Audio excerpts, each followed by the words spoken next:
por favor, los que estemos todavía acomodándonos.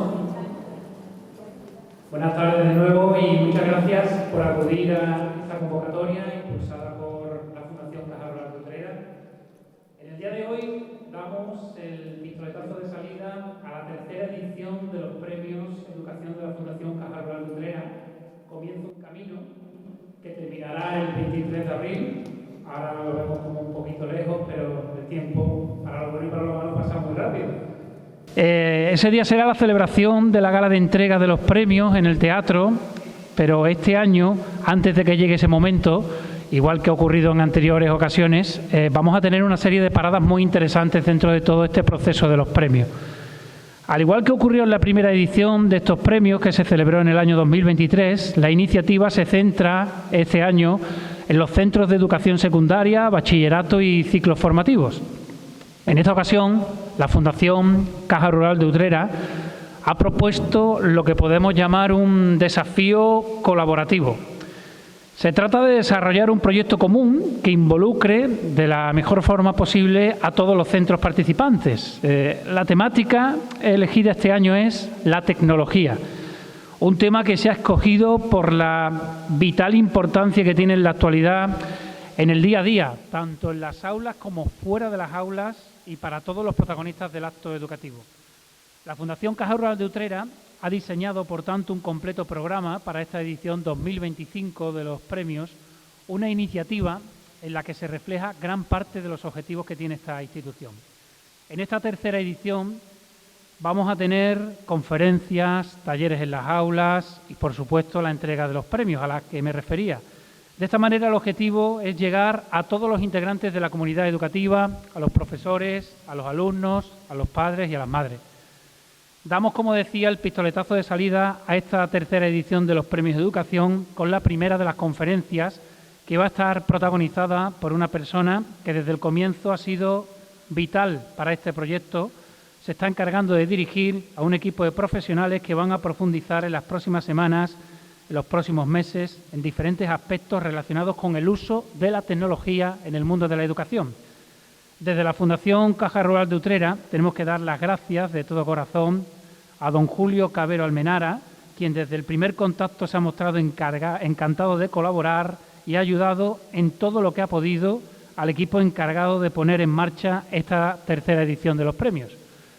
Hoy disfrutaremos de esta conferencia inaugural en una actividad que va a continuar en la semana del 17 al 21 de febrero, cuando va a tener lugar un taller de realidad virtual y grabaciones 360 grados. Del 10 al 14 de marzo se va a desarrollar el tercero de los talleres, que se presenta bajo el título La incorporación educativa de la inteligencia artificial para los docentes y estudiantes. Y ya el 3 de abril, de nuevo aquí, en este teatro, se cerrará el círculo con una conferencia dirigida al público en general, en el que se incluyen docentes, alumnos y también las familias. Tal y como les he comentado, la Fundación Caja Rural de Utrera puede andar este camino gracias al fantástico equipo que ha formado el doctor Julio Cabero, un equipo formado por María Vinavete, doctora en Tecnología Educativa en la Universidad Internacional de Andalucía, Antonio de Padua Palacios, doctor en Ciencias de la Educación por la Universidad de Sevilla, Manuel Serrano, doctor en Educación por la Universidad de Córdoba, Óscar Manuel Gallego, doctor en Ciencias Sociales y Jurídicas en la especialidad de Educación por la Universidad de Córdoba, y Julio Manuel Barroso Osuna, doctor en Pedagogía por la Universidad de Sevilla. Estos expertos, para nosotros, desde luego los mejores, son los que se van a encargar de darle vida a un proyecto que la Fundación Caja Rural de Utrera ha impulsado con la idea de servir de guía a todos los protagonistas de la educación secundaria en Utrera. Por su parte, el protagonista de hoy, Julio Cabero Almenara, es catedrático de Didáctica y Organización Escolar de la Universidad de Sevilla, así como director del Secretariado de Innovación Educativa de la Universidad de Sevilla. Parece un tópico decir que si ponemos aquí encima de la mesa su currículum vamos a estar hasta mañana, pero en este caso es que no es un tópico, es una realidad, porque yo lo he podido leer, la verdad que es espectacular. Julio es experto en todo lo que tenga que ver con el uso de la tecnología en la educación, ha liderado importantes grupos de investigación, ha participado en numerosos congresos y ha plasmado sus tesis en numerosos libros, artículos y revistas especializadas. Su trabajo e influencia le ha permitido recibir diferentes distinciones como la Medalla de la Ciudad de Sevilla, el Premio de la Real Maestranza de Caballería de Sevilla o el Premio de Investigación Social de la Diputación Provincial de Sevilla. Hoy, la Fundación Caja Rural de Utrera impulsa la tercera edición de los Premios de Educación con esta conferencia titulada Bases pedagógicas para el uso de las tecnologías de la información y comunicación. Les dejo con el doctor Julio González. Vamos, lío, de Montepío. Venga, vamos, lío. Gracias.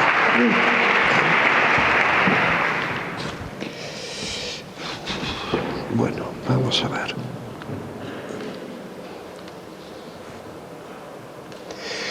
Bueno, pues en primer lugar darles las gracias a las personas de la Fundación por habernos invitado a estar con todos ustedes, a mí y a mi grupo de investigación. Y les voy a contar por qué hemos querido comenzar con esta conferencia. Como ya les han dicho, les vamos a hablar de inteligencia artificial, les vamos a hablar de inteligencia artificial generativa, les vamos a hablar de realidad virtual, les vamos a hablar de metaverso, grabación en 360 grados, pero también le queríamos hablar de lo que nosotros entendemos el verdadero poder y la verdadera significación que tienen las tecnologías cuando se aplican a la enseñanza. Porque nos parece clave, porque las personas que estamos aquí somos todos docentes y lo verdaderamente importante es que pensemos cómo esas tecnologías las podemos incorporar a la enseñanza. Yo les pienso hablar de esos 5 puntos que ustedes tienen puestos ahí en la pantalla, ¿no? Quiero comenzar con una introducción, realizarle algunos comentarios sobre las posibilidades que las tecnologías tienen para la enseñanza y para la formación, ver también qué limitaciones tienen esas tecnologías cuando lo utilizamos en la enseñanza y ver qué transformaciones tenemos que hacer en la educación para que esto de verdad sea significativo, y digo significativo para nuestros estudiantes, que es donde estamos, y terminar con unas reflexiones finales. Y ya comenzando con esas ideas previas, yo creo que no es nada nuevo si les digo que vivimos en un momento diferente. La humanidad ha pasado por diferentes estadios, ha pasado por una sociedad agrícola, industrial, postindustrial, y ahora estamos en eso que algunos denominan como sociedad de la información y el conocimiento. Y esa sociedad tiene unas características específicas, y es que vivimos en un alto nivel de velocidad. Como decía Bauman, vivimos en tiempos líquidos, donde lo que todo era completamente estable, pues en un momento rápidamente es como casi como no existe. Hace poco quitamos un planeta, ahora estamos pensando si volvemos a ponerlos, ¿no? Y por tanto vivimos en una sociedad donde el cambio, el megacambio, es una cuestión absolutamente trascendental. Y les voy a poner algunos ejemplos. Desde que en un momento apareció la primera Biblia de Gutenberg en la imprenta, hasta que salió el primer libro electrónico pasaron muchos años. Pero cómo después de ese primer libro electrónico al primer, vamos a llamarlo, libro electrónico, pero que ya permitía tener imágenes, que ya permitía tener un lenguaje específico, como el lenguaje hipertextual, ya el tiempo se acortó. O como, por ejemplo, pues como ejemplo no, pero las tecnologías fallan cuando tienen que fallar. Vamos a ver.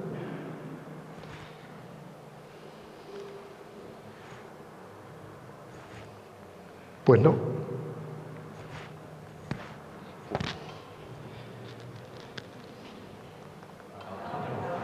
Ahora, bien, fíjense, por ejemplo, en otra cuestión, en el tiempo. La tecnología imperante en el siglo XVIII en Europa, que era la tecnología del tejer, tardó 119 años en expandirse fuera de Europa. O cómo ya el tiempo se va acortando y esa tecnología que hoy posiblemente no seríamos capaces de pensar que no existiera, que es la tecnología de Internet, tardó solamente 7 años en salir fuera del país en el cual se creó que fue Estados Unidos. Pero como en el siglo XXI, esa red social que yo estoy de acuerdo y creo que la mayoría han identificado, alcanzó en 6 años 700 millones de seguidores. Pero si seguimos, esa tecnología que ahora es de la que hablamos todo el mundo, ChatGPT, la China que acaba de salir, cómo alcanzó en muy poco tiempo 100 millones de seguidores. Por tanto, vivimos en tiempos absolutamente rápidos. Pero claro, esa rapidez también tiene consecuencias. Y esas consecuencias que está transformando nuestra forma de vivir. Nosotros, pues tenemos esos carriles bici. Pero, por ejemplo, en China hay carriles para aquellas personas que van chateando no se choquen con las personas que van andando. Por tanto, ya no es una cuestión solo de que esas tecnologías nos dan más información, sino que también están transformando nuestra forma de vivir. Esa imagen que ustedes tienen ahí son imágenes de 2 hoteles de la misma cadena en Japón. En una tiene una imagen de un monstruito y en otra de una imagen más humanoide. La diferencia simplemente que la que tiene un monstruito es porque ese hotel está cerca del parque de Disney World en Japón, en Tokio, y la otra es un hotel que está en pleno ciudad. Por tanto, las tecnologías no solamente nos van a dar cosas, sino también nos van a cambiar cosas. Y eso para nosotros como docentes es importante, porque nosotros formamos a personas y por tanto tenemos que ver cuando usamos esas tecnologías qué consecuencias van a tener con las personas. Porque las tecnologías también, una de las consecuencias, es que van a hacer desaparecer puestos de trabajo. Esta es una imagen del aeropuerto de Sevilla, donde como ya de forma tecnológica la persona pide la hamburguesa y con lo cual determinados puestos, como son los de los camareros, van desapareciendo. O como el Big Data, la inteligencia artificial, la nanotecnología o la robótica van a hacer que desaparezcan puestos de trabajo. Ahí tienen ustedes un trabajo que es de un periodista, Oppenheimer, que es un periodista de la CNN español, o un trabajo ya bastante antiguo, es del año 2013, donde dice que aproximadamente en 30 años cerca del 30% de las profesiones que nosotros conocemos van a desaparecer. Claro, eso es un reto también para nosotros y después yo les realizaré algún comentario, porque nosotros tenemos que formar a personas para que trabajen, se desarrollen, se movilicen en un periodo concreto social. Pero si todo eso está pasando en la sociedad, ¿qué pasa en nuestras escuelas? Si ustedes se fijan, entre esa primera imagen de la Edad Media, hasta esta última hay poca diferencia. Es más, arriba hay algunos que se están durmiendo, algunos que están leyendo como nuestros estudiantes podrían estar chateando con el ordenador y demás y tal. Por tanto, tenemos que ver si la sociedad está cambiando, y está cambiando en los trabajos, etcétera, etcétera, si nosotros de verdad en el ámbito educativo estamos trabajando. O simplemente estamos haciendo como pone en esa imagen. Al principio le decíamos a los estudiantes, voy a dictaros los apuntes, después le decía, ya voy a ser un poco más moderno, los apuntes los dejo en fotocopia. Después le decíamos, bueno, pues ahora los voy a pasar en PowerPoint y ahora le decimos, bueno, pues al final para eso está la nube, para que yo te suba esa serie de documentos. Pero en realidad no hemos cambiado nada. Yo muchas veces digo que cuando hemos introducido toda la formación virtual, los LMS, las plataformas de formación virtual en la educación, y me refiero y me centro en este caso en el ámbito universitario, lo único que hemos hecho es cambiar de una universidad de la copistería a una universidad de la impresora. Pero en realidad no hemos cambiado la metodología, sino simplemente antes llegábamos los documentos por una vía y ahora llegábamos por otra. Pero en realidad las cosas se están cambiando y están cambiando también en nuestro sistema educativo. Una, porque los contenidos ya no son tan durables, afortunadamente. La sociedad avanza el conocimiento científico y por tanto los contenidos no son tan duraderos como pasaba antes, ¿no? Y eso hace que, bueno, también nos empecemos a mover en una sociedad del aprender a aprender, aunque siempre estamos aprendiendo, pero que lo que antes una persona aprendía en la universidad le podía servir durante bastante tiempo, hoy en día eso no es seguro. Es más, muchos de los conocimientos en determinadas áreas del conocimiento que reciben los estudiantes cuando salgan posiblemente no sean válidos o estén empezando a ser puestos en crítica y demás. Trabajamos con un volumen inconmensurablemente más de información. Aprendemos no solamente en los contextos formales como son nuestras aulas, sino las personas aprendemos en los contextos formales, informales y no formales también. Otra cosa también es pensarnos si lo que aprendemos tiene sentido o no tiene sentido, pero el escenario en el cual aprendemos es absolutamente diferente. Y por otra parte, nosotros como instituciones educativas empezamos a tener un problema. Y es que antes nuestras instituciones educativas estaban pensadas y preparadas para contar y formar en lo correcto. En un mundo donde todo va cambiando a una alta velocidad, posiblemente lo correcto ya no sea tan correcto durante un cierto periodo de tiempo. Y eso nos lleva también a redefinir cómo aprendemos en la actualidad. Porque hoy en día aprendemos de forma diferente a como aprendíamos anteriormente. Anteriormente aprendíamos bastante memorizando. Ojo, no caigamos en el error de que la memoria no es necesaria. La memoria es una de las habilidades cognitivas más importantes que tiene la persona para aprender. Y algunas veces en las escuelas nos equivocamos. Digo las escuelas como institución, pensando que no es necesario memorizar. La memoria es una habilidad clave para que la persona aprenda. Pero sí es cierto que hoy aprendemos también de otras formas diferentes. Aprendemos buscando, aprendemos colaborando con el resto de nuestros compañeros, aprendemos creando la información. Fíjense, por ejemplo, ustedes que la famosa taxonomía de Bloom para la época digital, la última categoría ya no es evaluar, sino ya es crear. De cómo en un momento, interaccionando la información, interaccionando con el profesor e interaccionando con nuestros profesores, con nuestros compañeros, podemos crear otro tipo de información. Y eso hace que tengamos que empezar a pensar que en todo ese proceso las tecnologías es una pieza clave. Y ya como docentes trabajamos, enseñamos y también nosotros aprendemos en un verdadero ecosistema de formación virtual, donde tenemos a nuestra disposición una determinada galaxia para transmitir los contenidos.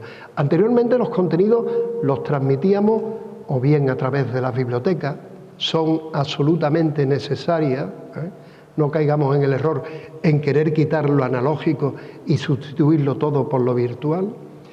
Aprendemos o transmitíamos los contenidos nosotros dando clases y también a través de los documentos que le dejábamos nosotros a los estudiantes. Pero hoy transmitimos la información de otra manera diferente. Nos guste o no nos guste, transmitimos la información a través de ese ecosistema de formación virtual que tenemos a nuestra disposición. Los vídeos, los podcasts de audio, las redes sociales, las videoconferencias, nosotros como docentes, los libros de texto, las bibliotecas, etcétera y demás. Y eso cada vez va a ir cambiando más. Esos documentos que yo les he puesto a ustedes son unos documentos que sacan todos los años, por una parte, una institución norteamericana que es Educause y por otra la Open University, donde todos los años van sacando cuáles son las tecnologías que en un momento van a impactar en un periodo de 1 año, 3 años o 5 años en el sistema educativo. Fíjense que hasta hace relativamente poco tiempo esto de la inteligencia artificial pues casi parecía cosas de marcianos y hoy en día prácticamente, si ustedes le preguntan a sus estudiantes, casi todos han utilizado la inteligencia artificial. Casi todos han hecho ChatGPT, han utilizado ChatGPT, etcétera, etcétera. Y eso para nosotros nos crea un problema. Antes sabíamos perfectamente cómo educar a nuestros estudiantes, o como mínimo intuíamos hacia dónde teníamos que llevarlo. Hoy en día lo más que podemos hacer con ese cambio en el que encontramos es mirar por el retrovisor de un coche y ver lo que ha pasado e intuir cómo va a ser el futuro, porque el futuro va a ser absolutamente cambiable. Y entrando ya con las posibilidades, una cuestión importante. Las tecnologías tienen muchas posibilidades, y antes le he dicho, ofrecen más información, etcétera, etcétera, etcétera, pero ojo, hay más fracasos de incorporación de las tecnologías que muchas cuestiones de éxito. Y les pongo un ejemplo. Si ustedes miran y revisan los últimos informes PISA, van a ver que no hay una correlación directa entre el grado de inversión económica que muchas veces se invierte en las tecnologías y los resultados académicos que se consiguen. Y ahora pueden estar pensando ustedes lo siguiente, y yo lo pensaría si estuviera sentado ahí. Es decir, pues esto sí que no tiene sentido. Vienen una serie de señores a hablarnos de tecnología y la persona que está ahí arriba nos dice que esto, cuidado. Cuidado, ¿por qué? Porque lo verdaderamente significativo, y por eso queríamos comenzar con esta charla, no está en la tecnología, sino en la pedagogía que nosotros apliquemos con la misma. Las tecnologías no son la panacea que van a resolver los problemas educativos. Son herramientas que, si nosotros las utilizamos de una forma eficiente, nos pueden servir para crear entornos significativos de aprendizaje para nuestros estudiantes. Pero la solución no es mágica, como ese bálsamo de Ferabrás de Don Quijote, que Don Quijote le hablaba a Sancho para decir, ¡pum!, incorporo tecnología y el sistema educativo es de calidad. No. Nos hemos olvidado, y por eso han fracasado muchas de las tecnologías, de lo que son las variables críticas de la formación. Y no es la tecnología, son los estudiantes, somos nosotros como docentes, somos qué metodología aplicamos, son los contenidos, cómo los estructuramos, etcétera, etcétera. Nos hemos centrado demasiado en las tecnologías y nos hemos olvidado de qué hago yo con las tecnologías. Y lo importante, y lo sabemos, es que yo, utilizando metodologías diferentes, evidentemente voy a conseguir resultados diferentes con mis estudiantes, ¿no? Y nos hemos centrado demasiado muchas veces en la coreografía interna, en meter imágenes, en meter cosas, y nos hemos olvidado de la coreografía interna de lo que significa el proceso de enseñanza-aprendizaje, ¿no? Y hay una cosa que nosotros nos gustaría que desde el principio quede claro. Una, las tecnologías no son motores de cambio. Lo es la pedagogía y es lo que ustedes hagan con sus estudiantes. Dos, son solamente medios y recursos, no es la panacea que van a resolver los problemas educativos. Tres, muchas veces las utilizamos por esnovismo. Por Dios, si todo el mundo habla de inteligencia artificial, ¿cómo no la voy a utilizar yo con mis estudiantes? Y por otra, no existe la supertecnología. La mejor tecnología es la que a mí me resuelve un problema de comunicación con mis estudiantes. Alguna vez es la realidad virtual y otra vez una simple fotocopia. La mejor tecnología es la que a mí me resuelve ese problema que yo tengo con los estudiantes. Pero sí es cierto que la tecnología me permite, por ejemplo, romper las tres unidades en las cuales se realiza la enseñanza, ¿no? Unidad de tiempo, unidad de espacio y unidad de acción.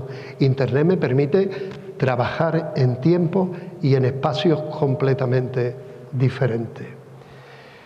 Lo que sí es cierto que la tecnología me permite crear escenarios enriquecidos por ella y eso me permite hacer acciones colaborativas de formación con mis estudiantes. Sí es cierto también que evidentemente me va a permitir ampliar los escenarios formativos. Yo hubiera podido dar esta videoconferencia, aunque no lo hubiera querido darlo por videoconferencia desde Sevilla, pero me permite hacer cosas diferentes.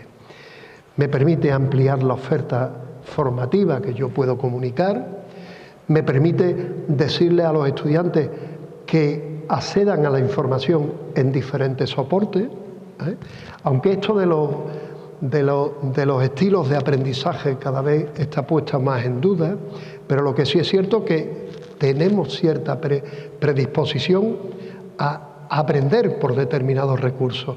A algunos les gusta más a través de los documentos impresos, otros a través de los documentos audiovisuales, pues eso me lo permite la tecnología, ofrecerle esa disparidad de recursos. O, en su momento, me permite romper esas barreras espaciotemporales o crear nuevas modalidades comunicativas, ¿no?, utilizando herramientas de comunicación sincrónica y asincrónica. Lo que sí es cierto es que, las tecnologías son un elemento didáctico más, no son la panacea. Las tecnologías no son lo más importante del sistema educativo. Muchas veces lo único que han servido los planes de incorporación de las tecnologías es para que el político de turno reciba la mano y le esté dando un ordenador a alguna persona. Otra, el aprendizaje nunca está en función de la tecnología, sino de la metodología que yo aplico sobre la misma. Cambiando la metodología, cambiaré completamente los resultados. Otra, el profesor es el elemento más significativo. Todos los que estamos aquí hemos tenido algún profesor que, bueno, y si algún profesor debe ser sustituido por una tecnología, lo hacemos cuanto antes y no perdemos el tiempo. Pero el elemento más significativo del proceso de enseñanza-aprendizaje es el profesor. Otra, ninguna tecnología funciona en el vacío. Y, por supuesto, el alumno es un procesador activo de información. No es un recipiente en el cual nosotros vamos metiendo. El alumno, con sus creencias, con sus necesidades, con sus organizadores previos y demás, va determinando cómo aprende. Y antes de pensar en la tecnología, lo que debemos plantearnos es qué queremos hacer con ella y para quién vamos a incorporarla en el proceso de enseñanza-aprendizaje. Y después veremos si tenemos que utilizar una realidad aumentada, un material multimedia, trabajar con la inteligencia artificial, etcétera, etcétera. Pero no poner no seleccionar primero la tecnología y después qué queremos hacer con ella, ¿no? Y evidentemente, cuando yo incorporo una tecnología, también tengo que tener claro que toda tecnología no da exclusivamente información, sino que también la tecnología, por su sistema simbólico, cambia la estructura cognitiva de nuestros estudiantes. De ahí que, por ejemplo, todos los que estamos aquí, o la gran mayoría, nos dedicamos a la enseñanza y vamos viendo cómo cada vez retener o mantener la atención de nuestros estudiantes nos cuesta más. Pero muchas veces no es por nosotros, sino porque quiero información rápida, quiero estímulos rápidos y quiero que me movilices de forma rápida. Yo tenía clase cuando comenzaba de 2 horas y no me he muerto. Si yo le doy clase ahora de 2 horas a mis estudiantes, posiblemente me quemen en la puerta del rectorado de la Universidad de Sevilla, ¿no? Y lo que no tenemos que ver es que para que yo cambie e innove la escuela, piense que lo único que tengo que hacer es incorporar esa tecnología. ¿Y qué necesito? Pues evidentemente necesito una serie de cuestiones. Una, es clave el papel y la actitud que el profesor tenga con la tecnología. Hay docentes que tienen una situación de rechazo a la tecnología y no pasa nada porque no la utilicen, porque posiblemente su función, que es la de capacitación a los estudiantes, la haga perfectamente sin tener que incorporar la tecnología. Otra, uno de los problemas muchas veces es la falta de tecnología. Afortunadamente y desgraciadamente también después de la pandemia, el proceso de transformación digital de todas las instituciones educativas se ha ido ampliando y cada vez tenemos más tecnología sin ningún problema. Una, si hay falta de apoyo institucional, las tecnologías no van a funcionar en ningún centro educativo, ¿eh? Eso del efecto llanero solitario, donde un profesor solo en un aula, solo empieza a hacer prácticas educativas con las tecnologías, eso después no llega y se queda exclusivamente aislados. Si tenemos un número excesivo de estudiantes, es como cuando decimos, bueno, vamos a trabajar una metodología de enseñanza individual y uno dice, bueno, pero yo eso con 40 alumnos, ¿cómo no lo hago? Muchas veces esa es otra limitación. Así como, bueno, las competencias digitales que tengan los profesores y los alumnos. Dejo los de los alumnos aquí porque después me referiré.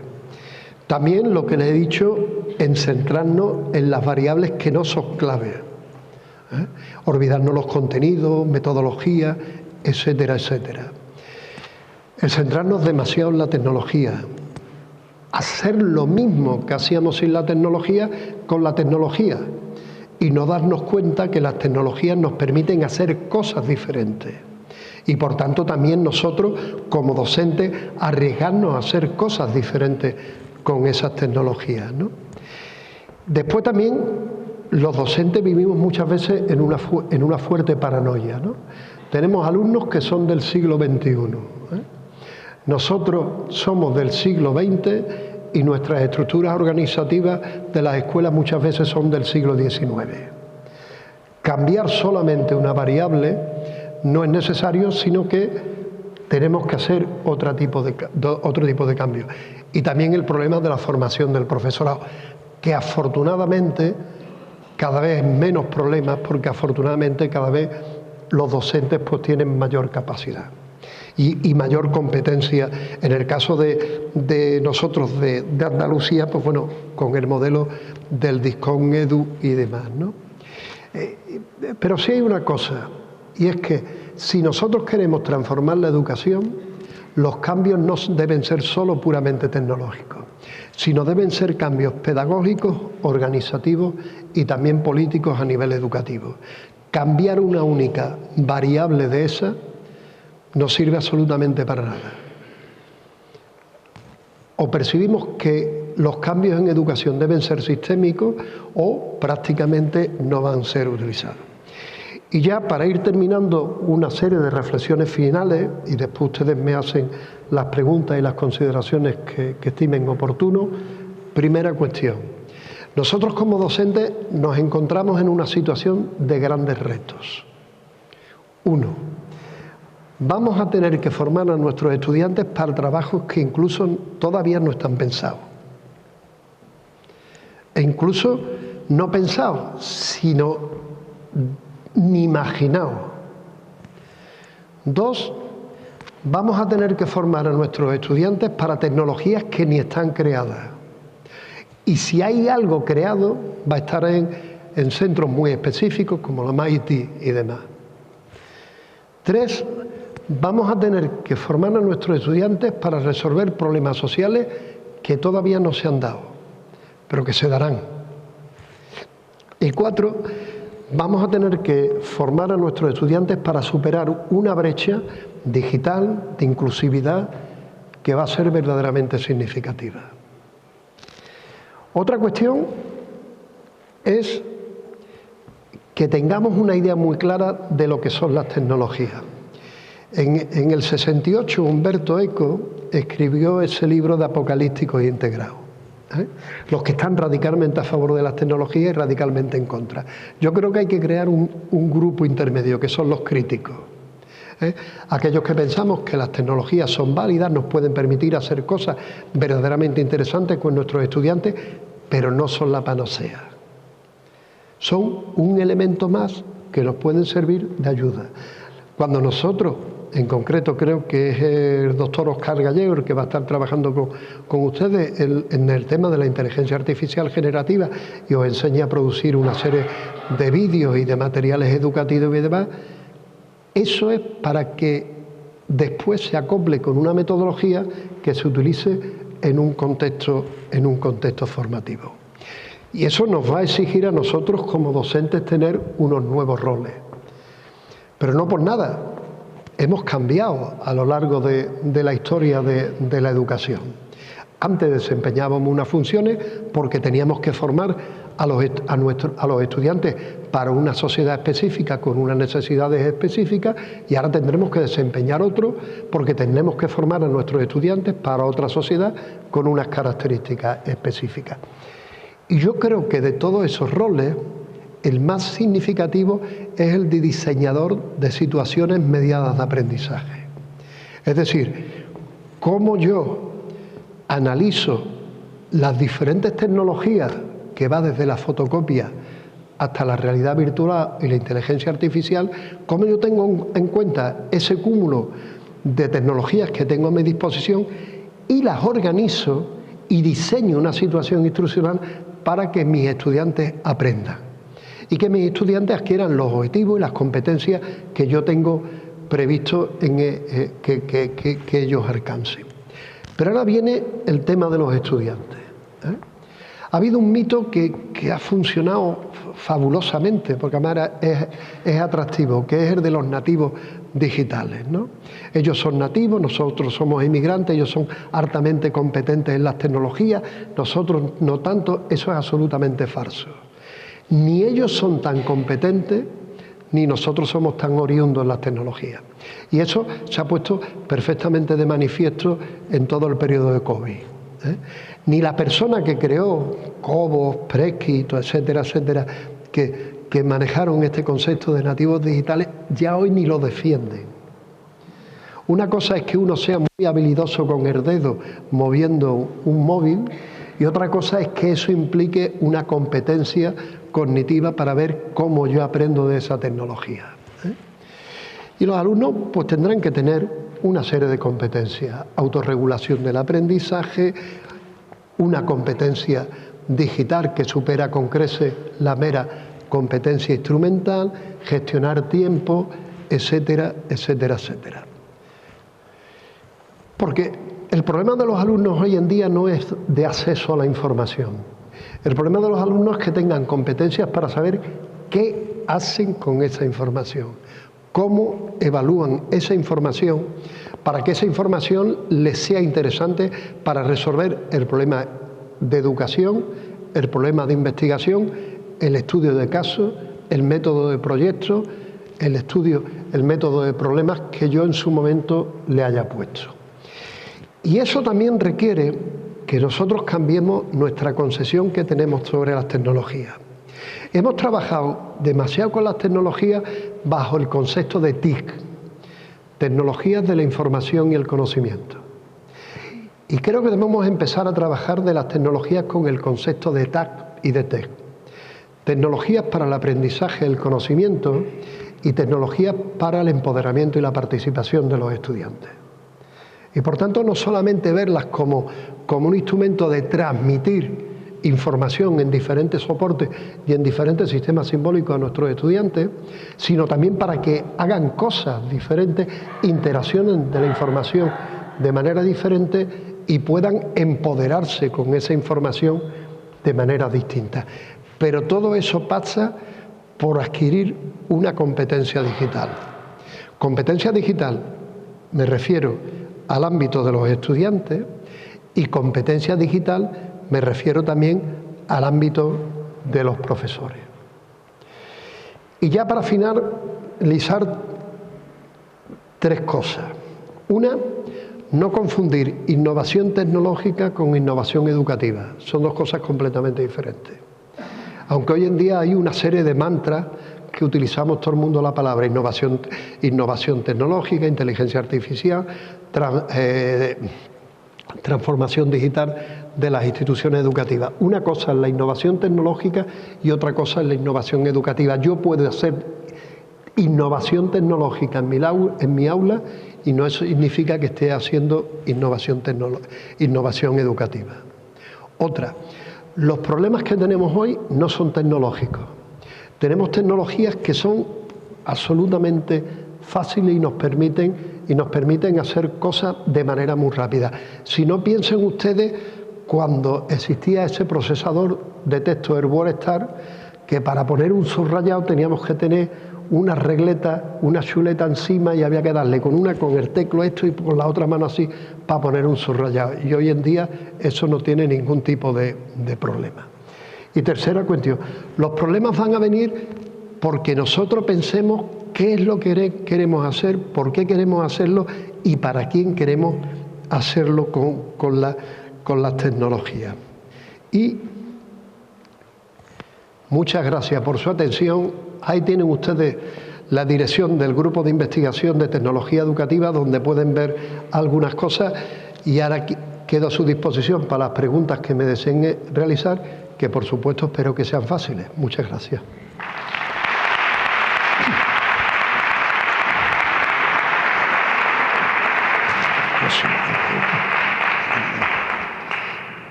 La verdad que es un lujo escuchar a Julio con esa facilidad de expresión, con esa habilidad comunicativa, esa empatía que generas con la sala y con temas también muy importantes y muy interesantes todos. Pero tú eres también periodista. Bueno, tenemos por aquí un micro inalámbrico, creo que es una buena oportunidad, así que después de escuchar todo lo que nos ha contado Julio, abrimos un pequeño turno de preguntas. ¿Alguien quiere romper el hielo? La primera siempre es la más difícil. Si queréis lo rompo yo. Hombre, tampoco. Referente a casi la última parte que comentaba Julio, es realmente sorprendente cómo gente joven hoy en día, que están todo el día manejando tecnología, el móvil, la tablet, el portátil, cuando tienen que hacer un uso, entre comillas, serio de la tecnología, hay muchos, no voy a generalizar porque es complicado, que no saben ni mandar un correo electrónico. A mí me sorprende. Después de estar todo el día manejando aparatos electrónicos, que no sean capaces de hacer algo un poco más formal con la tecnología. Sí.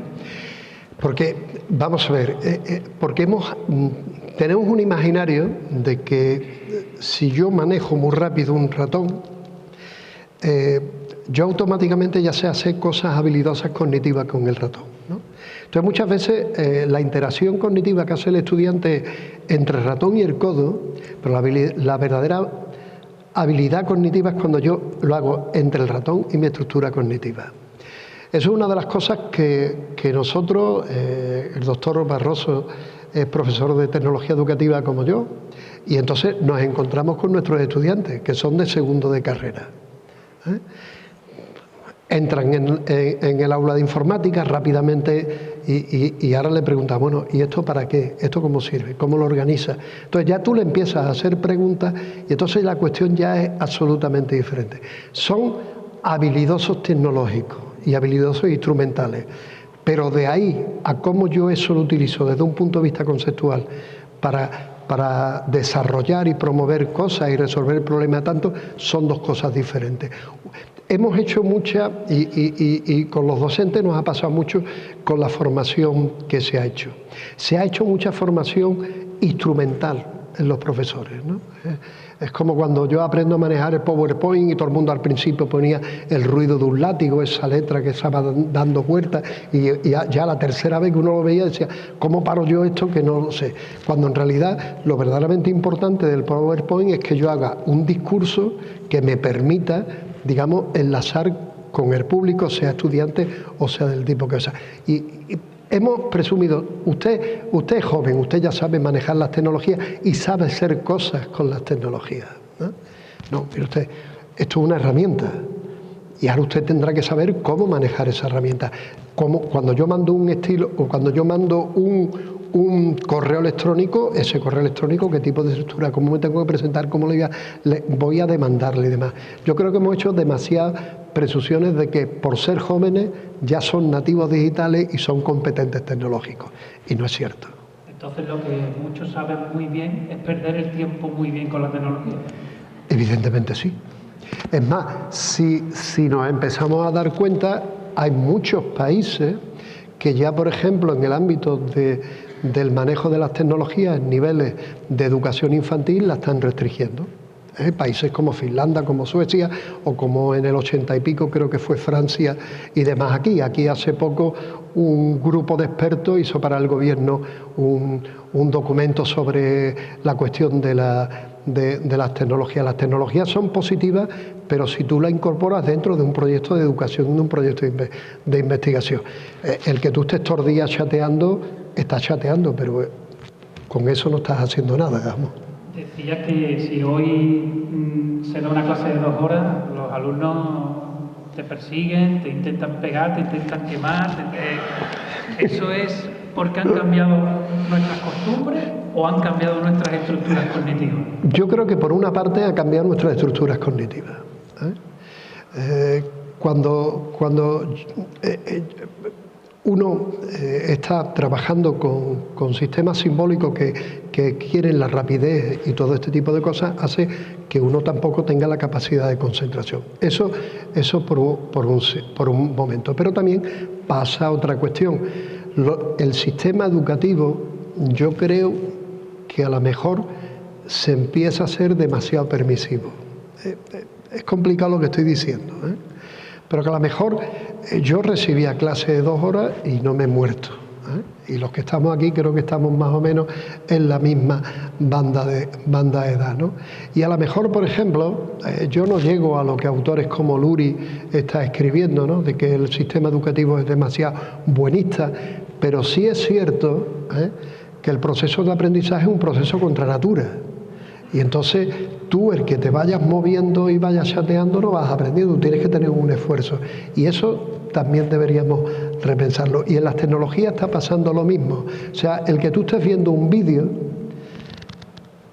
pues tampoco, si tú después no haces nada con ese vídeo, evidentemente no aprendes.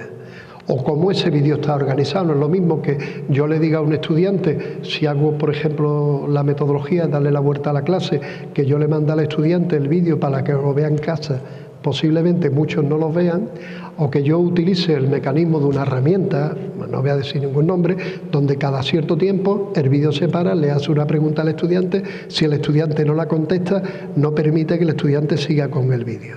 O que yo le diga al estudiante, vamos a ver, antes de que tú vuelvas a clase, me tienes que decir 3 cosas. ¿Qué 3 cosas has aprendido? ¿Qué 2 problemas tienes? ¿Y qué pregunta tú me harías para que yo la desarrolle en clase? Y cuando yo llegue al aula, empiezo a trabajar con esas preguntas. Cambia la metodología y, por tanto, si eso se va haciendo, el alumno empieza a trabajar también de forma diferente. Pero también es porque, yo creo que uno de los problemas es porque no hay lo que en algunos países se empieza a denominar como dieta digital. Es decir, stock. O sea, tú no puedes estar tantas horas en una red social. No puedes estar, no tiene sentido. Hay más cosas importantes que una red social. A lo mejor, cuidado, una red social digital. Entonces, en algunos países se empieza a plantear eso de la dieta digital para los adolescentes y los niños, ¿no? Sí, incluso hay estudios que hablan que los chavales jóvenes tienen dificultades para concentrarse viendo un partido de fútbol. Es decir, no son capaces de ver 3/4 de hora de un partido de fútbol sin tener el móvil en la mano. ¿Cómo vamos a pensar que en una clase va a estar continuamente pendiente? Ahí te agradezco que me hayas llamado joven, porque yo tampoco. Sí, pero yo creo que es muchas veces porque también desde las propias familias hay una serie de problemas. Antes hablábamos de que la televisión era la niñera electrónica. A mí me produce cierto desasosiego cuando estoy en un bar tomando una cerveza y veo que a un niño pequeño el padre o la madre le da el teléfono móvil para que el niño no moleste. Tú estás creando un hábito ahí. De ahí que cuando hablamos de competencias digitales, sea competencias digitales para los profesores, los docentes y las familias. De ahí que también en lo que hemos pensado hacer aquí, y el doctor Serrano finalizará este ciclo, pues precisamente hablando de eso, o sea, el tema de qué papel tienen las familias en también que sus hijos adquieran una competencia digital. Esto no es un problema de un docente, de un colegio, esto es un problema sistémico, donde todas las personas que participan en la formación de esa persona que se llama el niño tienen que tener su contribución. Si tú a un niño pequeño le vas dando un celular para que no te moleste y se pone en el bar a jugar y a mí me deja tranquilo con la cerveza, evidentemente el niño te lo va a seguir pidiendo. Entonces, cuidado, yo creo que es una cosa más amplia. Bueno, yo estaría toda la tarde preguntándole al profesor, pero creo que aprovechéis y os animéis. ¿Alguna pregunta? Mira, por aquí.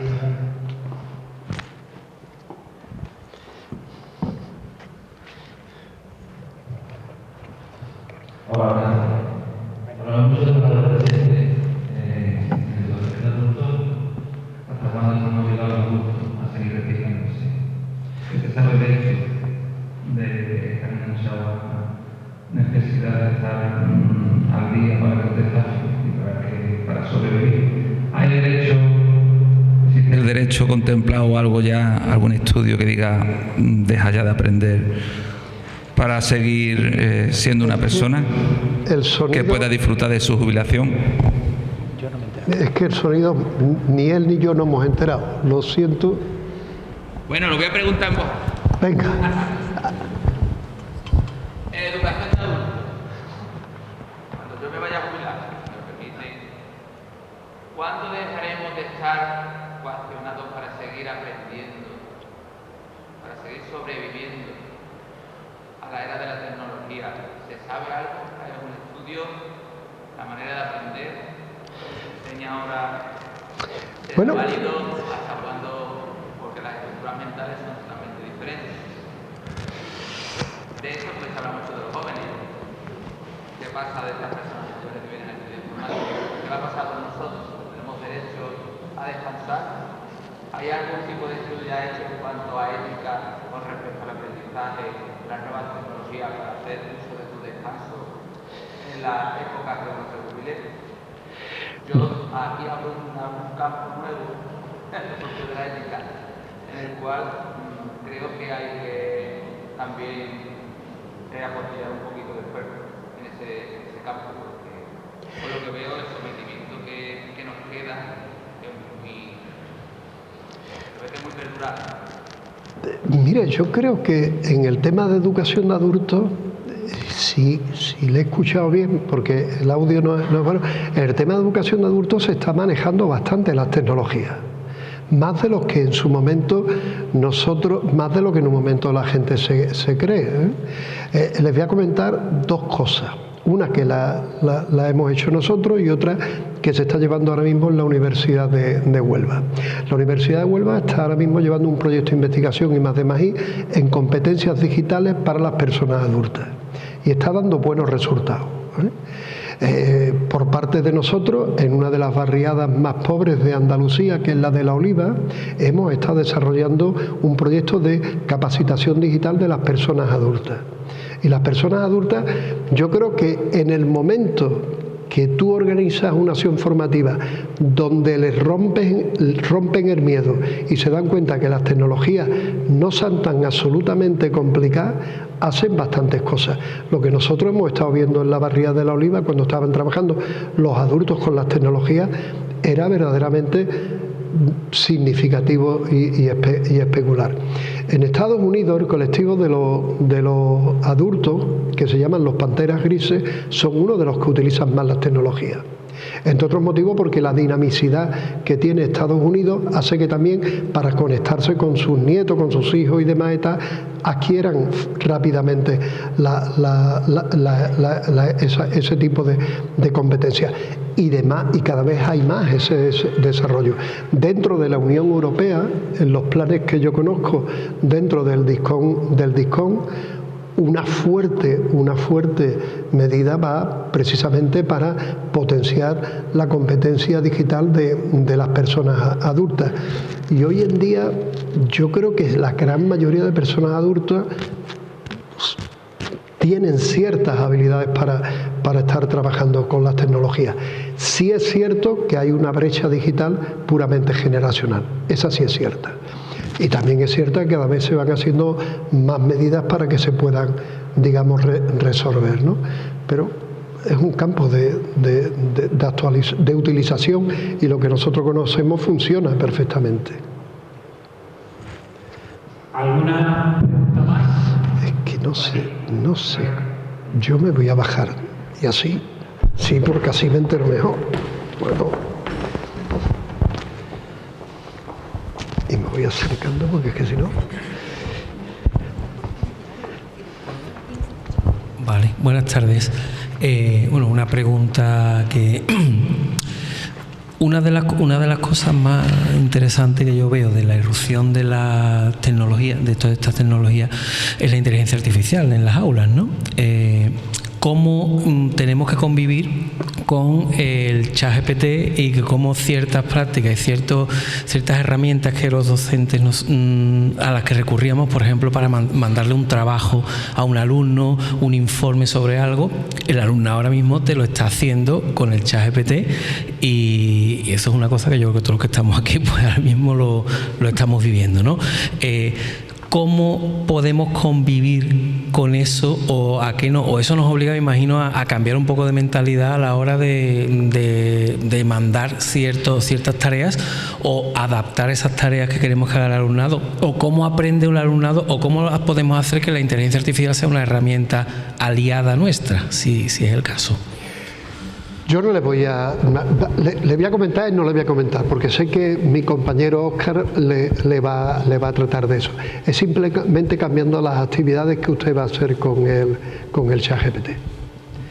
Simplemente cambiando las actividades y a lo mejor, por ejemplo, empezar a ponerle problemas entre que el alumno busque cosas con el ChatGPT, pero ahora después que la busque sin el ChatGPT, en una biblioteca, en un libro, que después vaya combinando una serie de cosas, pero que vamos a tener que convivir con el ChatGPT y la inteligencia artificial generativa, no lo dude. No lo dude porque la inteligencia artificial está ya más presente de lo que nosotros mismos creemos. Es decir, uno entra en algún sitio y hay un chatbot y demás, aquí eso es inteligencia artificial. Uno está escribiendo con un Word y demás y ya el Word tiene inteligencia artificial que le está corrigiendo cosas. Lo que tendremos que ver es cómo en su momento nosotros utilizamos esas herramientas y formamos a nuestros estudiantes en esas herramientas para que los estudiantes la utilicen de una forma específica y demás. Algunos la utilizarán y otros no la utilizarán, pero no le quepa la menor duda que cerrar la puerta al campo es imposible. Sí, estoy de acuerdo, pero claro, es algo que va tan rápido, como ha dicho usted antes, con esta realidad líquida que tenemos, ¿no? Que ni siquiera en la formación del profesorado eso está contemplado, ni en la formación de los futuros docentes, ni en las oposiciones, ni en nada. O sea, y va mucho, es algo que va a una velocidad, entonces diríamos, para utilizar un término matemático, ¿no? Con una progresión, nosotros vamos en progresión aritmética, ellos en progresión geométrica. O sea, es una velocidad a la que va mucho mayor que la que nosotros somos capaces de asimilar, ¿no? La velocidad es de tal forma que yo algunas veces pienso que porque en vez de haber elegido la especialidad de tecnología educativa, no hubiera elegido la de historia de la educación. Porque fíjese que los que nos dedicamos a formar a nuestros estudiantes y al profesorado, tenemos que ir todavía a una velocidad más. Cuando ya estamos viendo algo, ya esto ha cambiado. Por ejemplo, el doctor Barroso y yo tenemos un plan de I+D+I sobre el metaverso, y yo diría que ahora el metaverso ya está antiguo. Y el proyecto de investigación lleva 1 año y medio, un año y medio. Sí. El problema es que la tecnología está a tal grado de velocidad que lo único que nos queda es saber asimilar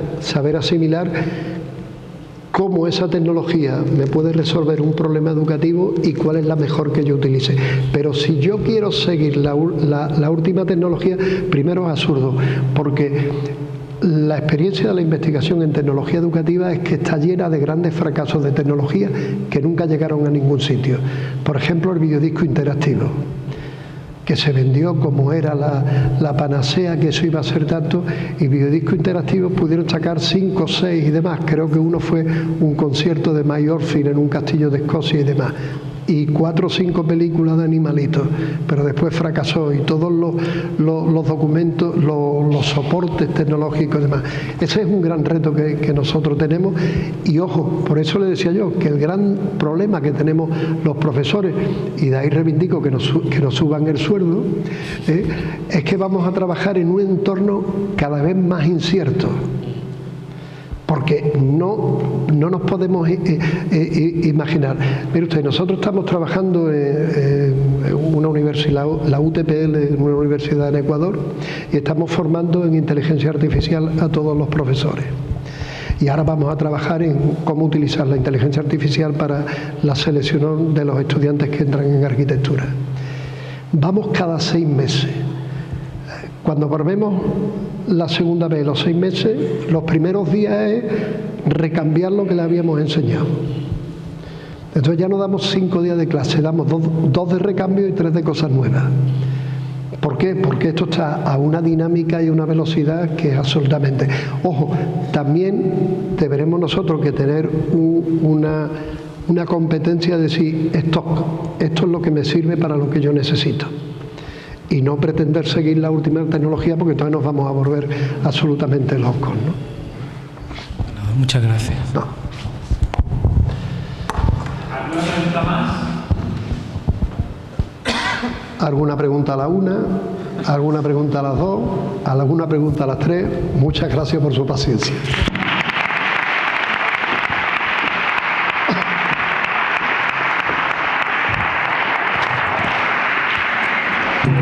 Muchísimas gracias al doctor Julio Cabello, por supuesto gracias también a los salesianos que nos acogen en el día de hoy y que siempre están dispuestos a colaborar con todas las iniciativas puestas en marcha por la Fundación Caja Rural de Utrera. Gracias a todos los asistentes en el día de hoy y ya sabéis, del 17 al 21 de febrero tendrá lugar el taller de realidad virtual y grabaciones 360 grados, que será el siguiente paso de esta tercera edición de los Premios de Educación de la Fundación Caja Rural de Utrera. Muchas gracias y buenas tardes.